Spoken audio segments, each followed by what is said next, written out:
శ్రీ గురుభ్యో నమః.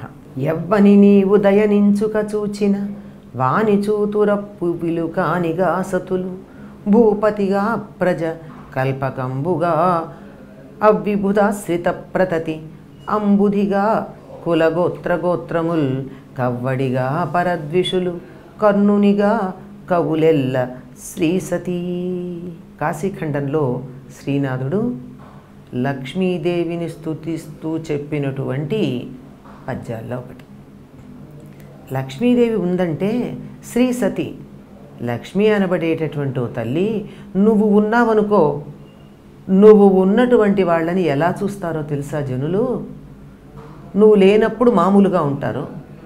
ఒక మనిషికి లక్ష్మి వచ్చి చేరిందనుకో, అంటే నువ్వు వారి దగ్గరికి చేరావనుకో, ఇంక అసలు వాళ్ళ గురించి ఇతరుల అభిప్రాయాలే మారిపోతాయి. నీవు దయనించుక చూచినా, నువ్వు కొద్దిగా దయతలిచి ఒక వ్యక్తి వంక చూసి, అంటే కొంచెం ధనం సమకూరగానే ఏమవుతుంది? సతులు స్త్రీలు పువ్వులు కానిగా, అబ్బా ఎంత అందంగా ఉన్నాడండి, మన్మధుళ్ళ ఉన్నాడంటారట. అప్పటిదాకా ఏమాత్రం అందంగా లేడు అని అనిపించేటటువంటి వ్యక్తి మన్మధుళ్లాగా కనపడటం ఉంటుంది.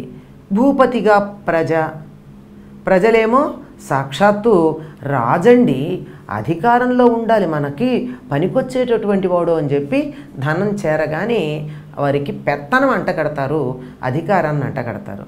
కల్పకంబుగాన్ అవిబుధాశ్రిత ప్రతతి.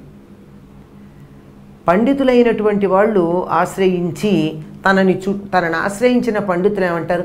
కల్పవృక్షం అండి, కోరిన కోరికలు తీరతాయి, ఎవరి దగ్గరికి వస్తే వాళ్ళ కోరికలన్నీ తీరతాయి అని కీర్తిస్తూ ఉంటారు. అంబుధిగా కులగోత్రగోత్రముల్, ఈ వంశానికి సంబంధించినటువంటి వాళ్ళందరూ కూడా ఈయనండి మా వంశానికి సముద్రం లాంటి వాడండి, మూల పురుషుడండి, ఇందులో నుంచే ఉద్భవించటం జరిగింది అని చెప్పి అంటూ ఉంటారు. ఇంకా పరద్విషుల్, శత్రువులు ఏమనుకుంటారు? కాస్త అమ్మవారు లక్ష్మీదేవి అతన్ని కరుణించింది అంటే అర్జునుడు అంటారు. అంటే ఇక్కడ గుర్తుంచుకోవాల్సింది ఏమిటంటే, గమనించవలసింది, లక్ష్మి కరుణించింది అంటే డబ్బు ఒక్కటే అని అర్థం కాదు. ఆ ఆశ్రయం ఎప్పుడైతే లక్ష్మీదేవి కరుణ ఉందో అన్ని రకాలైన సంపదలు ఉంటాయి.